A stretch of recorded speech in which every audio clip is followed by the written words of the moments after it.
Hello everybody, and welcome back to another Kings of War Battle Report. I'm Visibly Riley, and today we have Empire of Dust versus Goblins. This battle is fought at 2,300 points, and the scenario was Fool's Gold. First off, we have my opponent's army, which opens with a King with Jarrett's Pendant and the Mournful Blade. Then we have Cuzlo and Madfall, followed by a Flaget with the Lute of Insatiable Darkness. And two Wizzes, one of whom has the Boomstick and the other Banechant 2 and the Inspiring Talisman. Then we have a Mop-Up Launcher, 3 Big Rocks Throwers, a Wingit with a Goblin Spotter. I'm not sure why you'd ever bring a Wingit without it, but anyway. 2 Trolls, 2 Hordes of Trolls, one of whom has the Scrying Gem. Then we have 3 Hordes of Rabble, and 3 Regiments of Luggate Gang, one of whom has the Chant of Hatred and a Mop-Up, the other a Brew of Sharpness, and the last a Brew of Strength. So as for my thoughts on this opponent, on my opponent's army, I like it, but I also wrote it, so it'd be a little weird if I didn't like it, or I guess a very nefarious play if I did. But anyway, the only real change I made here was because I don't have the trays for legions of models yet, and I wanted the rabble to be legions originally.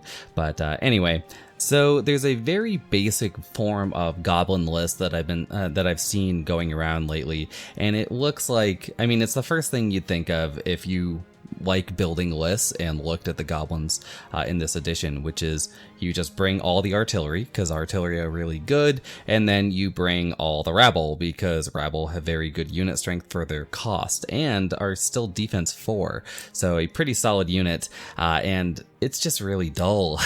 I don't like that kind of a list. Goblins have a lot of interplay in the faction, they have a lot of very interesting units, and if you just gravitate towards that, I mean, I think you're kind of a boring guy.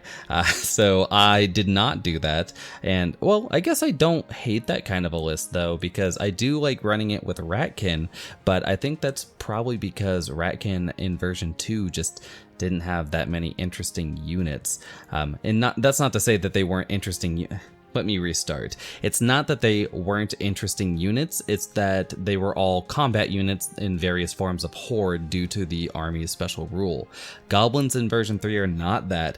The Luggate Gang are a great example of a very, very interesting unit that, you know, doesn't really translate into Ratkin very well. So anyway, with that out of the way, that's why I brought the 3 Hordes of Rabble, although you could do very well with just Regiments of Rabble instead. And of course I was trying out the Trolls. I might drop the Troll and King package in the future for something else, but it's fine. It does good damage, but the Luggates I really enjoy. Moving forward into my Empire of Dust list, it opens with a horde of enslaved guardians with the Blessing of the Gods. Then we have a horde of skeleton spearmen with a healing brew, 2 regiments of mummies, one of whom has the Blade of Slashing and the other the Chant of Hate. Then we have 2 bone giants, a monolith, a soul snare, the Idol of Shobik, a cursed high priest with heal 5, surge 8, and the Shroud of the Saint. Just realized I left the points in there, oops. But the shroud makes it so it is heal 8. Then we have a Pharaoh with the Eternal Guardian upgrade, and 2 regiments of Scavengers. So this is pretty close, I think, to the final form of a basic Empire of Dust list, or at least the way I ran Empire of Dust in version 2 in version 3. It has a few units that I'm not super enthused about, such as the Skeleton Spearman and the Cursed High Priest, but they are the best at what they do in the faction right now, which is the Skeleton Spear. Like, if Skeleton Warriors were unit strength 4, I would never bring Spearmen, because I don't think Skeleton Spearmen are any good, but I really want to have that unit strength 4, just so if I'm grinding against another unit that's also unit strength 4, I don't lose a point that way. Like, I don't lose a control over an objective. So that's why I have the Spearman instead, and it's not that many points, and Empire of Dust don't have a lot of cheap things that they can buy, because again, while if you're playing undead, you could probably save, you know, that 65 points to get another necromancer, and Empire of Dust to get like a cursed high priest, you need, what is that, 115 points, or yeah, 115 points to even get a surger to begin with. You might as well just bring an ASB at that point with the grimoire, but I don't think that's terribly useful. So anyway, the point is, you can't really use those small incremental points very well in Empire of Dust. You need to have around 100 points before you get a unit. So anyway, that's why I brought the Spearman, and I think it's an interesting list. In the future, I might think about dropping the Soul Snare. It hasn't been performing very well. It performs fine in this game, but I've played a lot of games that I've not shown on the channel, and the Soul Snare is just kind of eh. It's still a good unit and has nothing to do with its nerfs. I think its nerfs are absolutely fine for what it does, but I'm seeing a lot more defense 5 and defense 6, which makes the Soul Snare a lot weaker, and I'm just not seeing a lot of hills to perch it on that it doesn't immediately get killed from. So I might drop it, I might not, who knows. But it is 150 points, so that's a decent sized unit if I do drop it. So moving forward, here is the table. So let's talk about the terrain real quick, starting with a piece of terrain that's actually off the screen. So off here to the right, we have a height 4 piece of impassable. Then right over here, we have another height 4 impassable. To the left of that, we have another one of these janky forests, which is just a grouping of hills with a tree in the middle. Again, I have not got around to it, but that is a height 7 forest. Then below it, we have a very small height 3 hill. Then over here we have another height 4 impassable, which includes these little open doorways. The whole thing is impassable. The whole thing obfuscates for line of sight purposes. So it's just simple. But yep, height 4 there. Then we have a height 2 obstacle. I think obstacles are now height 2 base. Then over here in the Empire of Dust territory, we have a height 6 impassable with a height 2 obstacle attached to it. Then finally, we have a height 6 forest, one of those janky forests, and a height 2 hill, or a height 3 hill with this this little terrain piece is another height 3 impassable. So just, you know, a bit of terrain stacking to make it more interesting. So with that out of the way, let's talk about the scenario. So in Fool's Gold, it's pretty simple. First off, you have 10 bluff counters, so each player has 5 bluff counters. After you roll to see what side you have, you roll off to see who places the first bluff counter. Bluff counters are objective markers, so they follow the normal restrictions. They have to be more than 12 away from each other, more than 3 inches away from impassable, including the board edges. Out of your 5 tokens, if you don't know what a bluff counter is, you have 2 that have 0 on it, 2 that have 1 on it, and 1 that has a 2 on it. These are all hidden information, and so when you're deploying them, you deploy them, you know, with the number side down. And then at the end of turn 3, you flip all the counters, and the counters that are marked 2 are worth 2 victory points, and the counters that are worth 1 are worth 1, and of course 0 are not worth anything, so you can just remove those. So yeah, it's a pretty simple scenario, but a bit of a turn.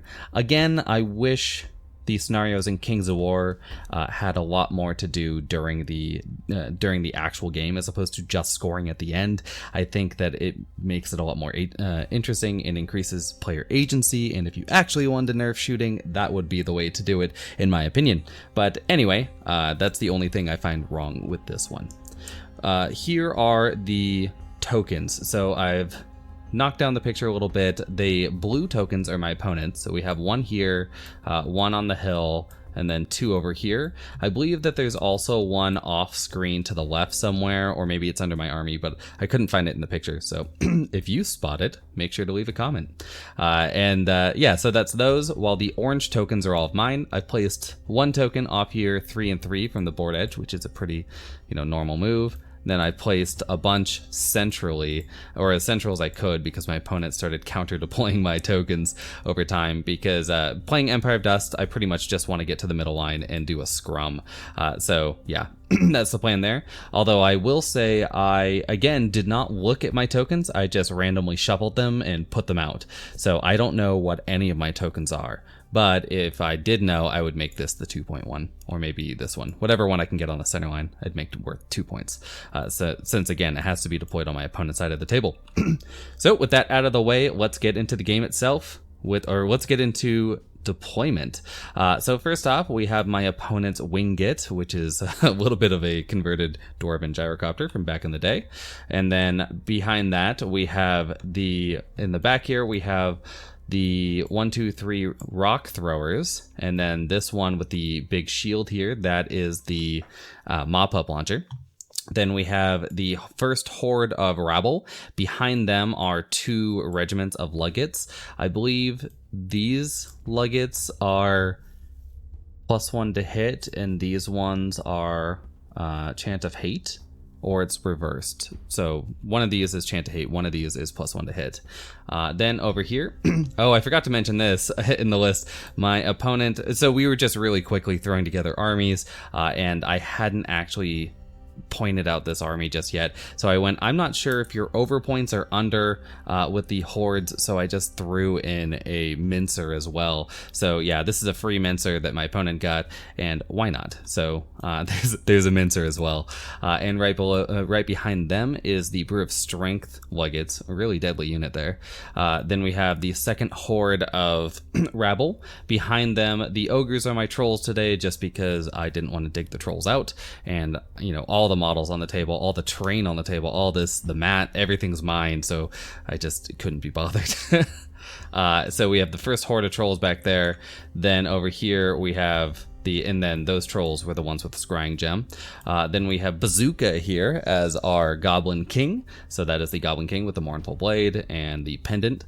Then we have the trolls with nothing and the final horde of rabble. And off here on his lonesome is Cluslow and Madfall, the mad cock of everything. Speaking of that, let's talk about the Empire of Dust. So we have both the regiments of burbs here, the scavengers. They're just trying to swoop around and get into those war machines if they can, or war engines. Then we have the monolith here. I haven't put together the model that's going to be the monolith yet, and I was running Nagash, the big Games Workshop model before, and it's just really confusing when you do that, so I just put a corpse cart down and called that the monolith for now. To the left of that we have both the Bone Giants.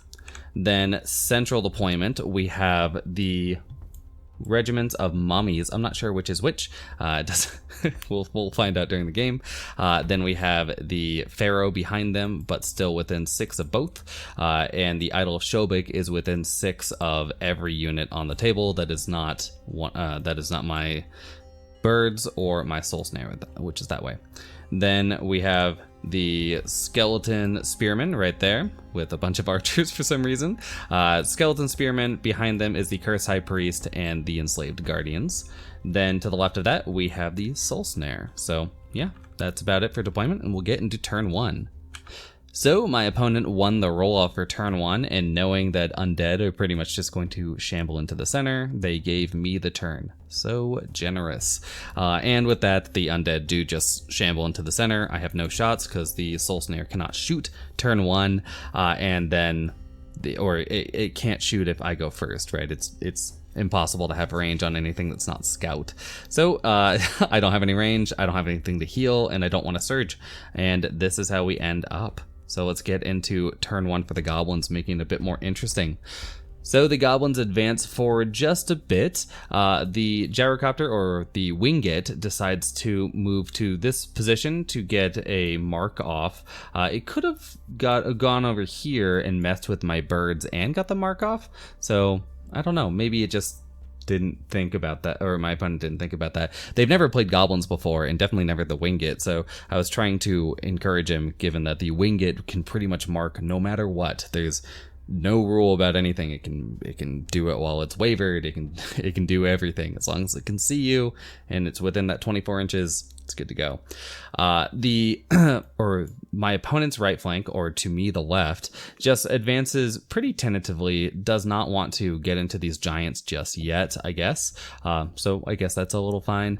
The other goblins advance a bit more aggressively into my center line. I'm not too sure about that. Maybe they're trying to zone me out, but I will just charge. So they are out of 10, so I will have to get a surge going to get this to work, but otherwise got that charge going.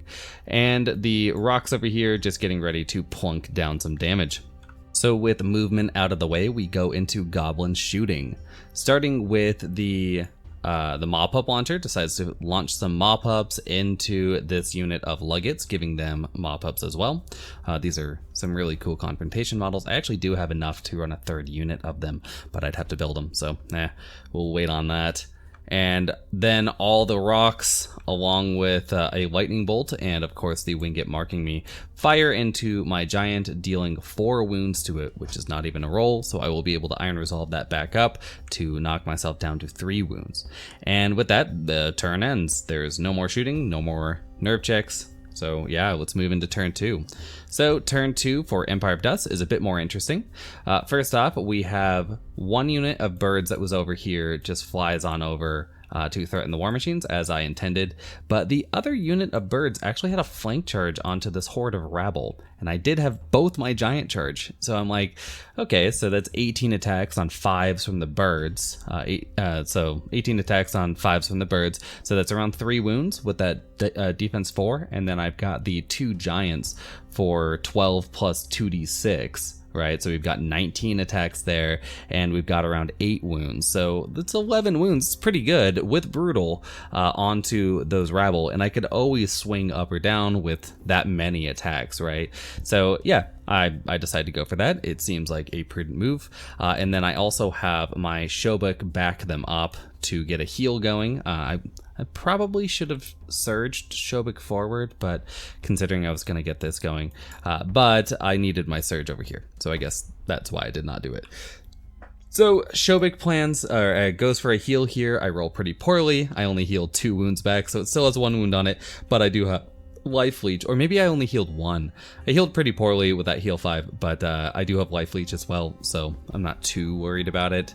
And then I plan to take my center here. I moved it forward, and then I plan to go for a surge, a 6-inch surge onto the mincer, and then I wanted to get the double going by surging. No, there's no way to get the double there. Okay, I guess it's fine, but I can get a surge into these rabble as well. So that's the plan. And we'll see how it all turns out with the surge picture. So you can see both my mummies make it into their respective units.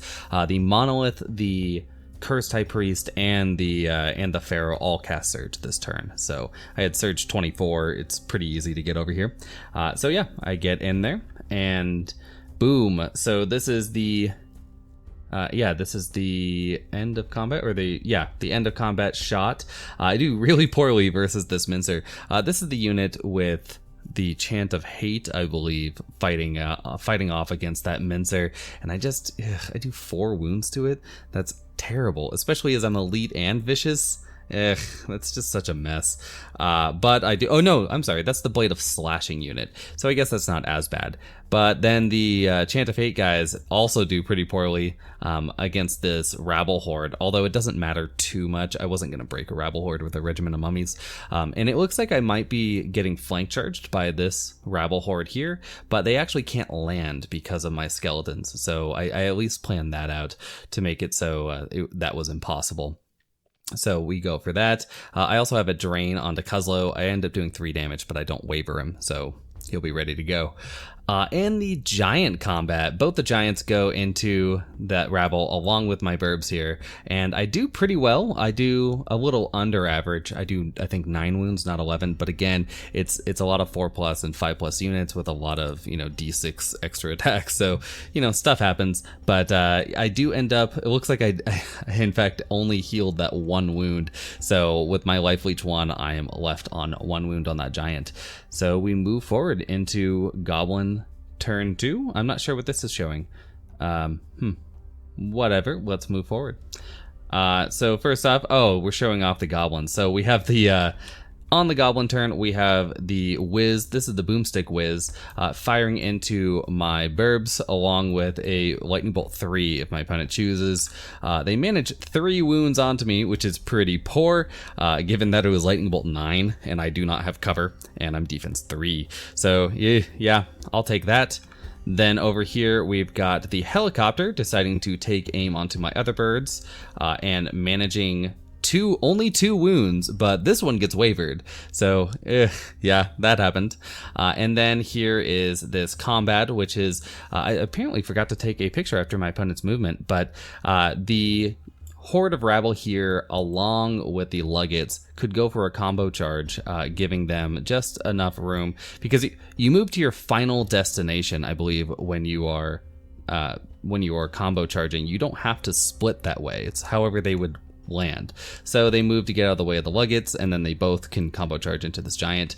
They do an insane amount of damage to me, given that the Luggets, by the way, they do nothing. These are the +1 to hit, so they're I believe these are the sharpness Luggets, and they do basically nothing. But these two units do have mop-ups each, and they end up doing 12 wounds to me, or not 12 wounds, they do 6 wounds to me with the Lugget, or with the mop-ups. They did 12 hits with the mop-ups. It was absolutely insane, but they managed 16 wounds total. The Luggets do terribly, the dogs do 6, and yeah, the rabble do like 7 or 8, some crazy amount to my giant, and they kill it in one go. But the other giant's still ready to rock, so at least we've got that going for us. And the other giant's actually where its base is, because it wouldn't fit there. The Mincer did decide to go back into the mummies. These Luggets might have been able to do a combo charge with the Mincer if they wanted to, but my opponent doesn't in the end.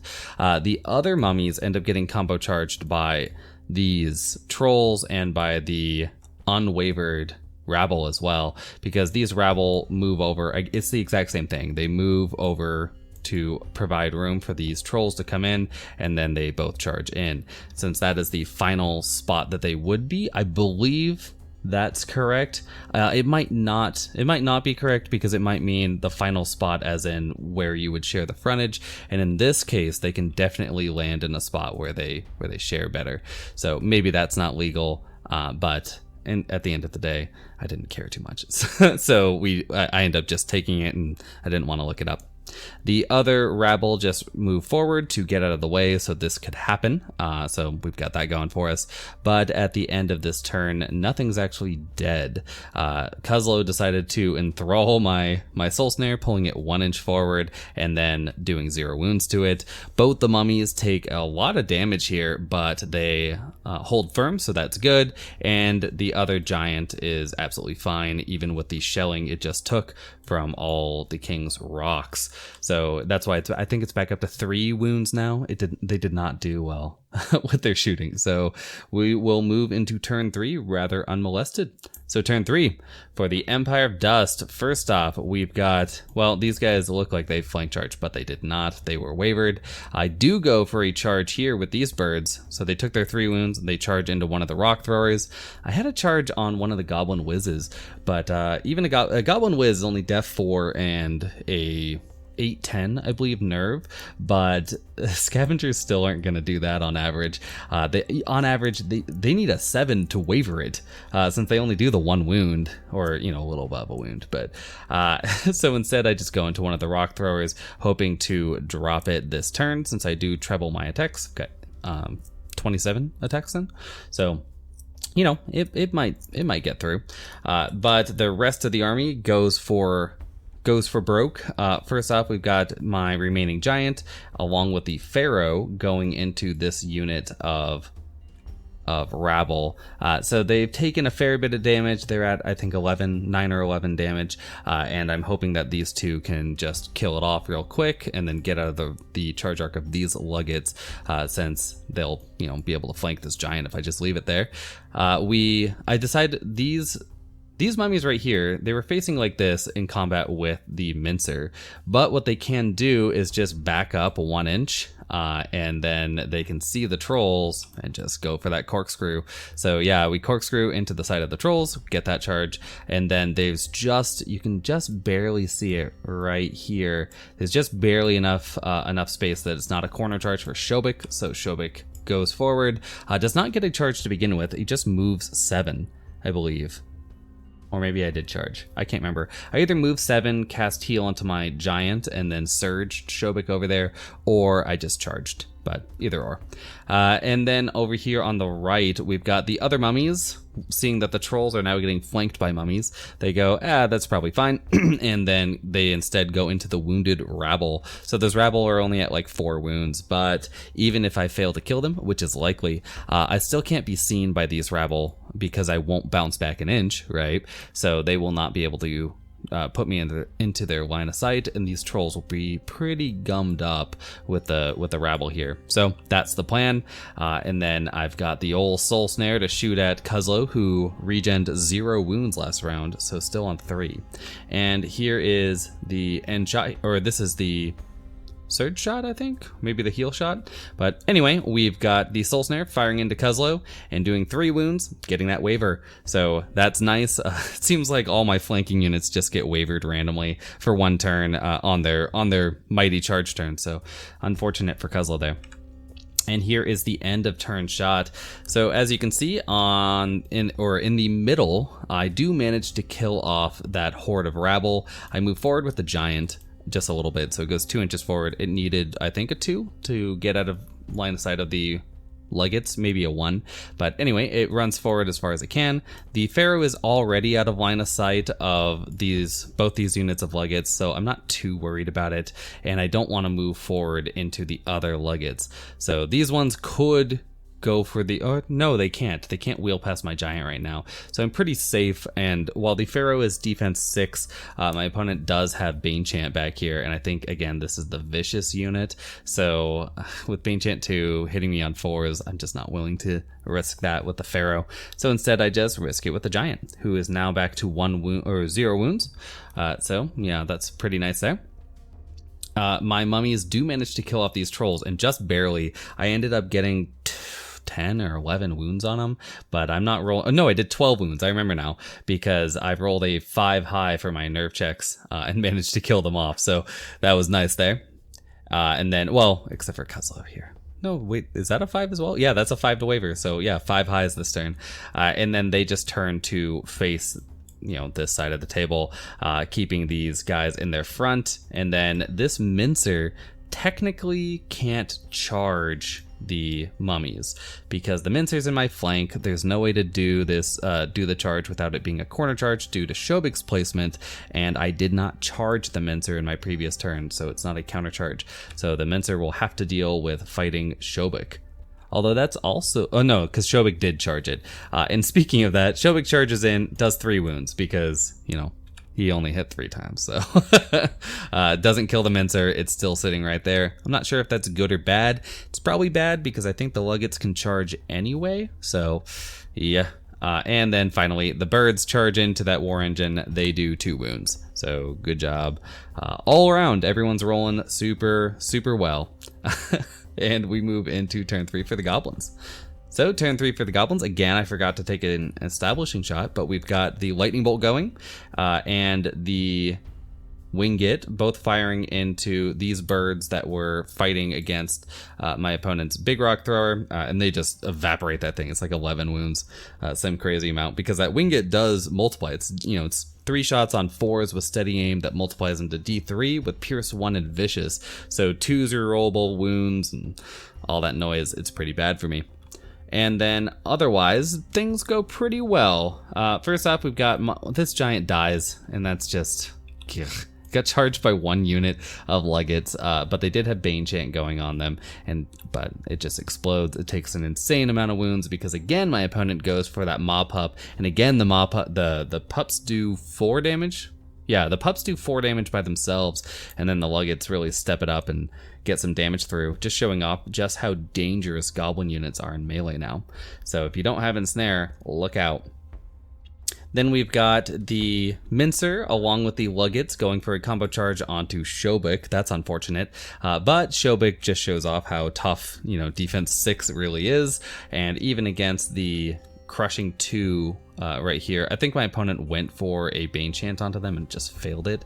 But anyway, it doesn't do enough damage to even get a roll on Shobik, and then Shobik regens, or Iron Resolves 1 back. Now that Shobik itself benefits from its own Iron Resolve, which it did not in Mark II. Pretty good change there. Shobik, just good unit. And over here on my right, we've got these trolls along with the other unit of guys. What are these? Rabble go into my mummies, and it looks like what happened was when these trolls died off, it allowed these rabble to rotate to the left, which they can because the leader point to the rabble was actually to the left of the trolls. So they slide on down, and then these trolls go in as well, but they do again a lot of damage. They get me to 11 wounds, but it's not enough to kill me. So at least I've got that going for me. And Cuzlo just sits here because why not? Does regen 3 wounds, so got that regen going. And we move into turn 4. So turn 4 for Empire of Dust. Starting on the left, we've got so starting up here on the left, we've got the Pharaoh, which was on the hill.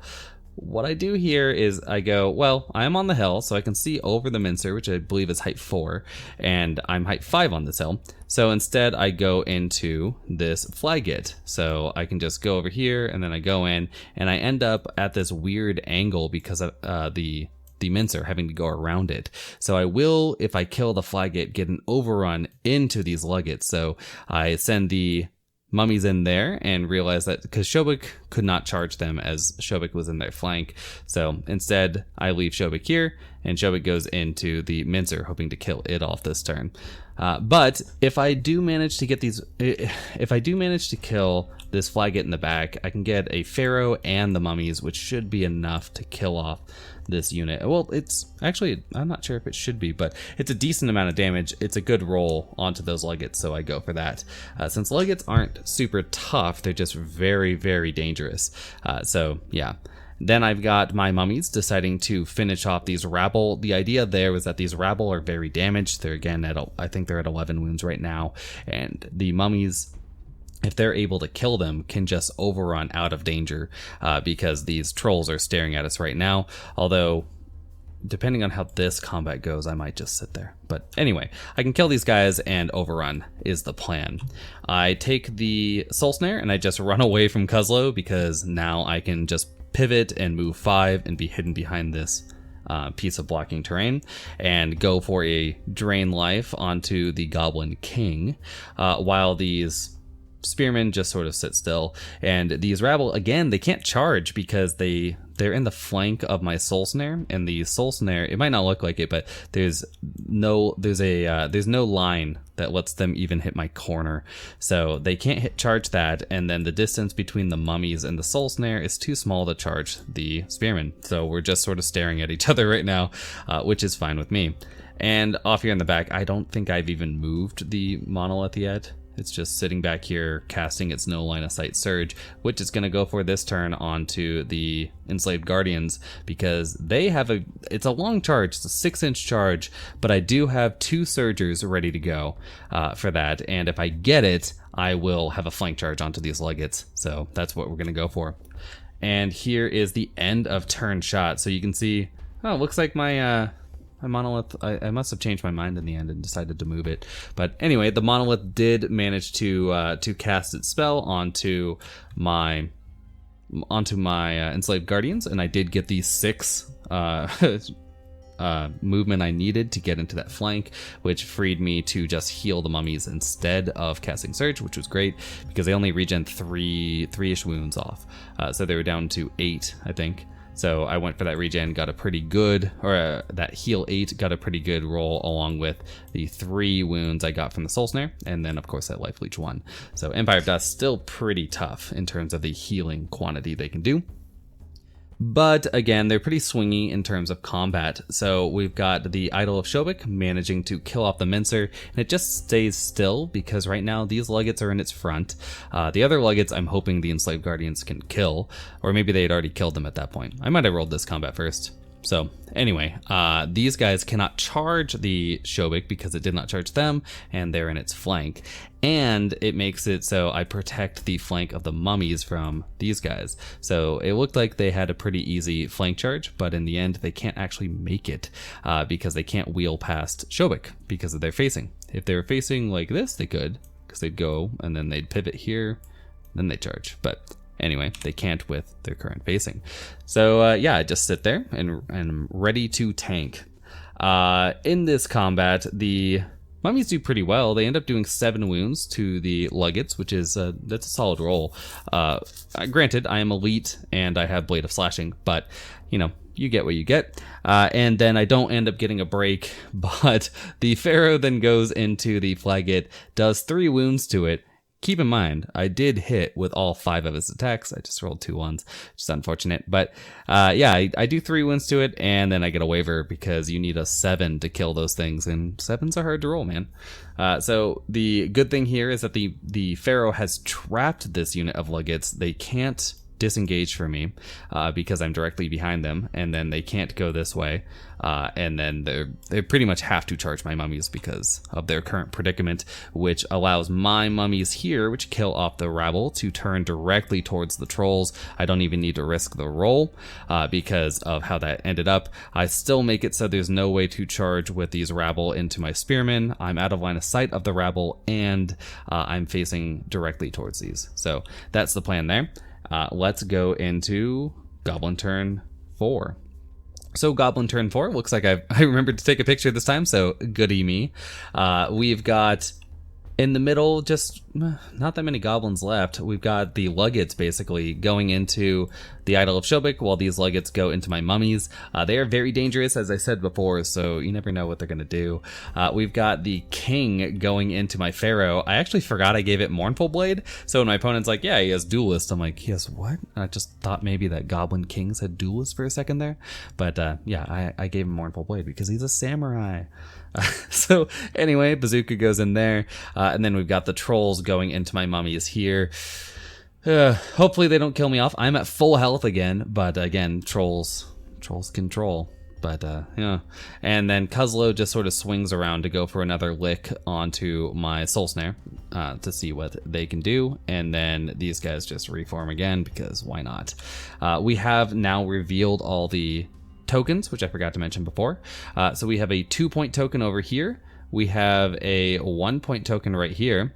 We have I think that this one's a 1-point token, and then there's a 2-point token right here, right behind the troll somewhere, and then a 1-point token here, and the rest were zeros. So yeah, I put one in the middle of the field. That was my 0, so I felt really good about that.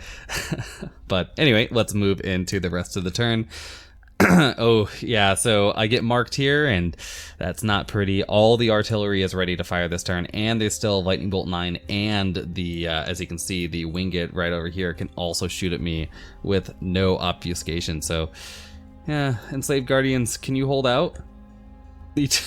No, they take 12 wounds, and my opponent rolls a 8 to kill them. So I think they might be inspired by Shobik. Shobik might be very inspiring, but anyway, it doesn't matter. They're killed off with that 8, and we move forward.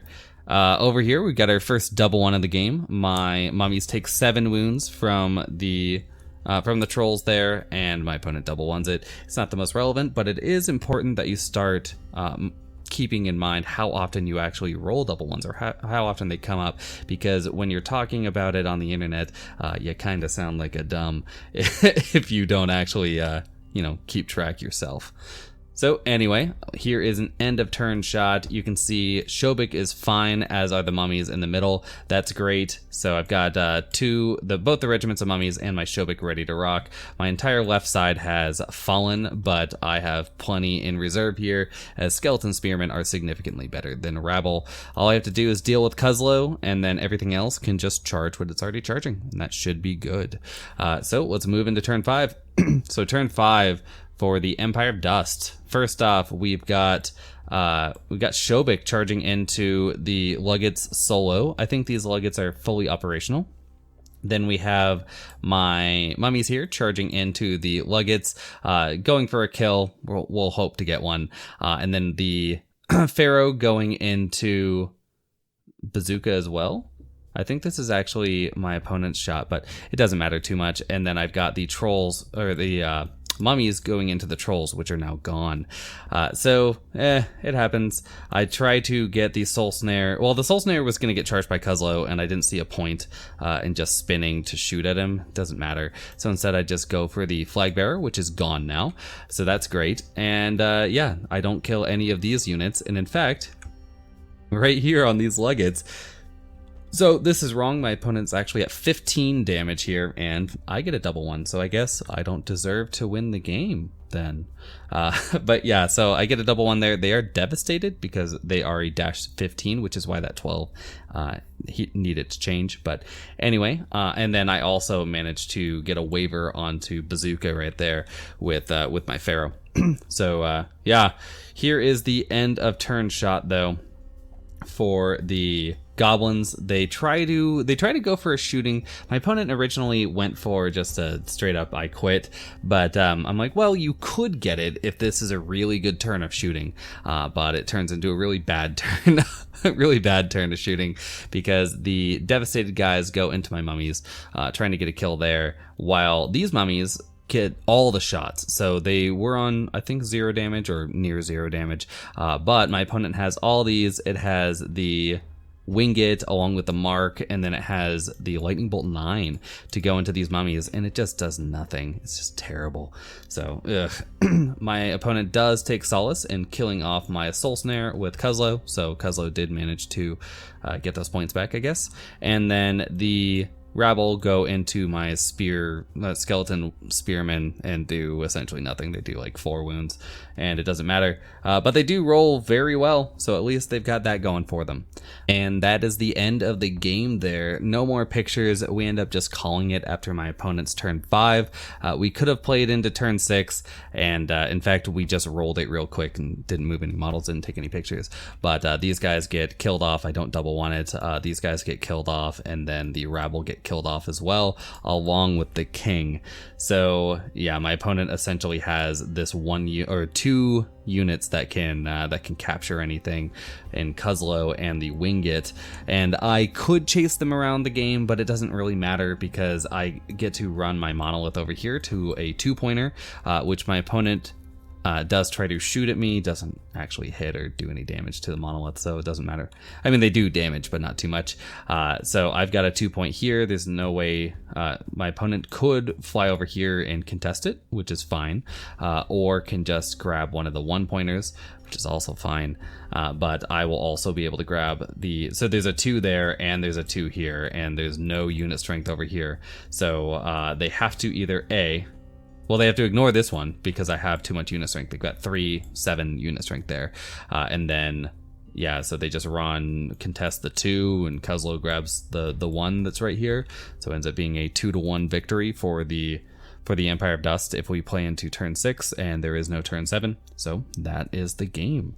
I hope you guys liked it. It was a little weird. You know, I allowed my opponent to play a mincer up in points. It doesn't matter too much, but yeah, it was fun. I really enjoy that Goblin list. I've played it a few times so far, and it's just a real blast. Luggets are super fun to play, and there's always something about them because they're brutal. They're wild charge D3. They've just got so much going for them. Really fun unit.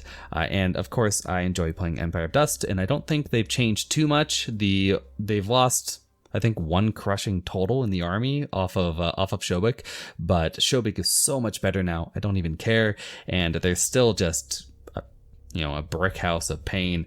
The loss of chariots kind of sucks, but I do think the chariots are okay. There might be a meta in which they're even good, but yeah. I hope you guys liked it, and until next time, bye.